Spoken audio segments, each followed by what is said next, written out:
Posted by you/technical review 791. My 25F, soon-to-be ex-boyfriend, 28M, and I have been living together for the past few months after dating for about 3 years. We both work full-time, but he makes significantly more than I do, probably close to 3 times as much. I honestly couldn't tell you exactly how much he earns because he's very secretive about his income. We split our bills, with him paying about 60%. Even so, it's tight for me, but I've been making it work. I have no savings. When we moved in together, we each brought our own belongings. I had my bed, and he had his. He also had a couch. Our plan was to use his larger bed as ours and put mine in the guest room. We weren't planning to keep his couch forever. We agreed to buy a new one later because I couldn't afford a deposit, first month's rent, moving expenses, and a couch all at once. Before moving day, he threw out his bed and couch, deciding he wanted new furniture. He had a bedbug scare after visiting his grandmother, whose home had bedbugs. He thought he brought them back to his apartment, though it turned out he didn't, so I understood why he got rid of them. Here's where things got frustrating. He knew I couldn't afford new furniture at the time and would need time to save up, so he agreed to cover the cost, with me repaying him in monthly increments. However, he ended up purchasing a very expensive mattress and a new couch. I helped pick them out, but I repeatedly told him that if he chose such costly pieces, it would take me a long time to pay back my share. He went ahead anyway, and I gave him a realistic budget for what I could afford to pay monthly on top of rent and other bills. While I recognize he has spent more than I have, I'm living beyond my means with our current financial arrangement. We've argued about this, and he claims that I should do whatever he asks because he's been so generous financially. He often makes trivial or unreasonable demands. For instance, one evening, I got home early after an exhausting week and was relaxing on the couch when he came home. As he opened the fridge, he asked, "Will you make me a snack?" I was irritated. After all, he was already standing at the fridge, so I said no. He became extremely upset, and it turned into a massive argument. He accused me of being ungrateful for his financial support, and that all he's asking is for me to be nice to him.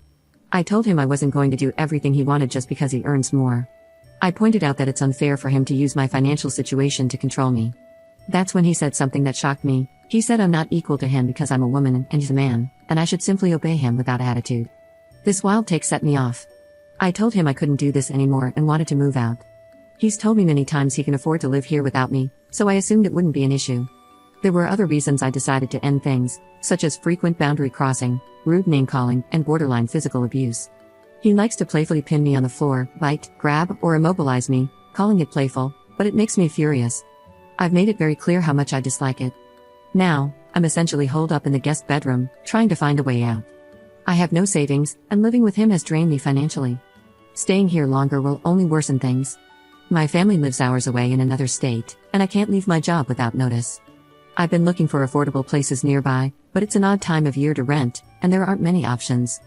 I feel trapped and on the verge of losing my mind. Any advice would be greatly appreciated.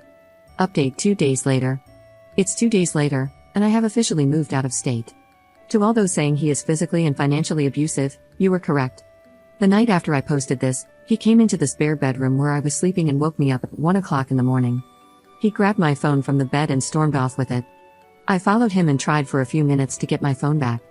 Eventually, I retrieved it, but he followed me back downstairs, then upstairs, then back downstairs again.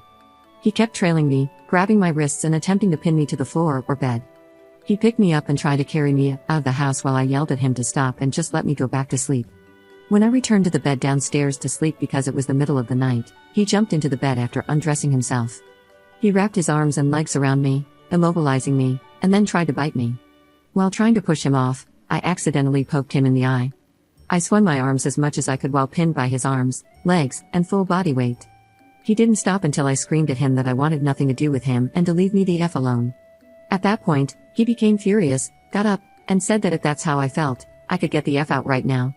He then went to the closet where my clothes were hanging and began pulling them out.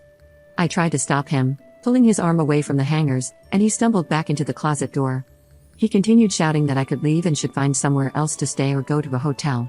I broke down sobbing, completely drained, both mentally and physically, after about an hour of trying to get him to leave me alone. Around 2 a.m., I called my mom, sobbing, and told her I needed to come home and needed help. I explained what was happening while my ex stood over me in the guest bedroom, watching me as I sat on the bed.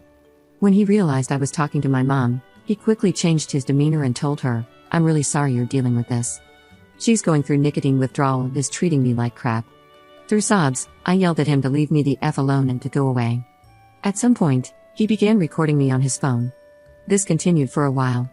My mom stayed on the phone with me as my ex stood in the guest room. I eventually attempted to go upstairs onto our back deck to talk to my mom without him hovering. He followed me, still acting like an innocent victim. I started yelling again, telling him to leave me alone. Finally, he became irritated enough and said he'd go elsewhere for the time being.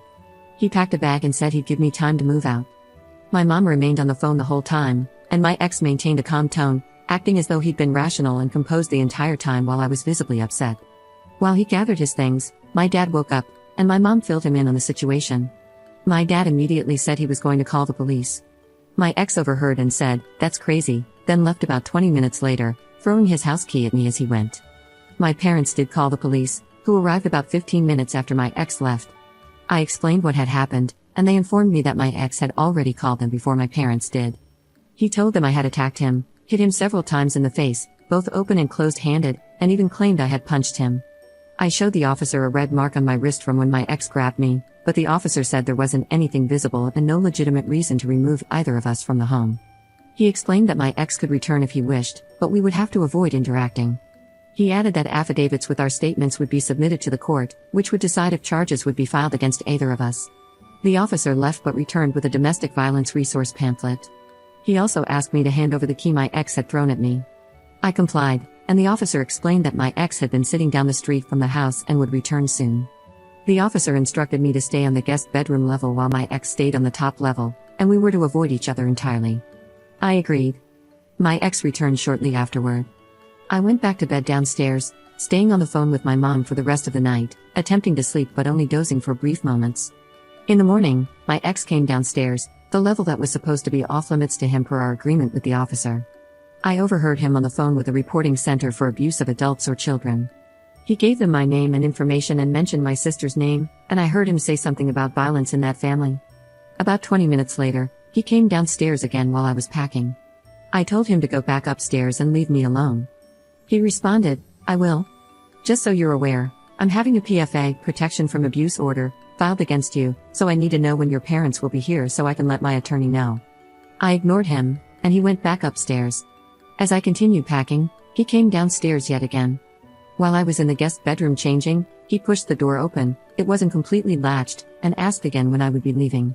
I told him to get the F out, that he could see I was changing, and to stop coming downstairs.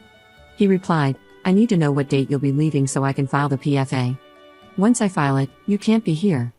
I sarcastically said, "Okay, great." He then walked back upstairs. My mom and dad discussed how his behavior seemed to be an intimidation tactic. I questioned why he claimed to be so afraid of me that he needed a protection order, yet felt comfortable repeatedly coming downstairs to confront me and walking around loudly on the phone. It felt like he was baiting me. Eventually, my parents arrived. They had called the police beforehand to request an officer to meet them at the house since my ex was still there. My ex, of course, spoke calmly with the officer, saying he'd leave so we could move my belongings. He added that he only asked for us to lock up when we were done. The officer stayed outside while we packed my things, which took about 2 hours. Once everything was loaded, I told the officer the house was locked, the key was left by the door, and I would be returning to my home state. I then went to my office building. I had talked with my supervisor earlier that morning about the situation. She was understanding and assured me they would pay out my sick leave and PTO to cover the next 4 weeks. She also said that my position would be reserved if I decided to return. I thanked her profusely, apologizing for the abrupt departure, especially from a job I had loved and planned to stay at long term. Now, I'm back in my home state with my parents and siblings, and I feel like I'm living in a fever dream. None of it feels real. This has been the worst 24 to 48 hours of my life.